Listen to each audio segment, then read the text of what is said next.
কাম যে করব মনে তো আনন্দ থাকা লাগবে। জুয়েন মানুষ, ঘরে বউ থাকবি, আনন্দ নিয়ে কাম করব, সেই আনন্দের ব্যবস্থাটাই তো হইলো না। তখনই এখানে একটা সুন্দরী পাখি উড়ে আসে এন্ড জামা খুলে পানিতে ঝাঁপিয়ে পড়ে।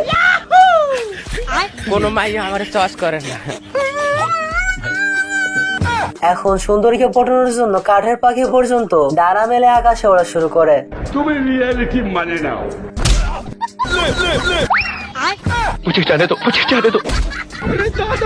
আর তখন এই বলদের পেছন দিয়ে সুন্দরী পাখি মটকাইতে মটকাইতে যাইতেছিল। কি মাল যাচ্ছে গো? সুন্দরীর পেছন পেছন এই বলদ ঘরে ঢুকে যায়।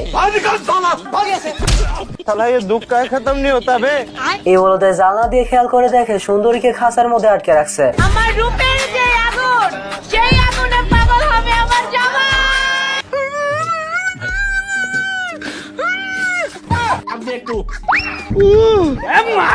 এখন খাঁচা থেকে তো সুন্দরীকে ছাড়িয়ে ফেলে, বাট কাঠের পাখি হওয়ার জন্য একে নিয়ে উল্টা হাসাহাসি শুরু করে।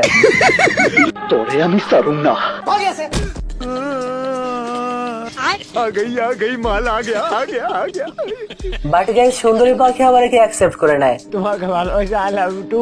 আর তোমাকে বিয়ে করতে চাই। শুধু তাই নয়, এদের 3টা বাচ্চা পর্যন্ত হয়ে যায়। এখন আমার প্রশ্ন হচ্ছে, পাখি যদি কাঠের হয় তাহলে বাচ্চা হয় কেমনে? গাইস তোমাদের জন্য লং ভিডিও আপলোড করা হয়েছে, তোমরা যারা এখনো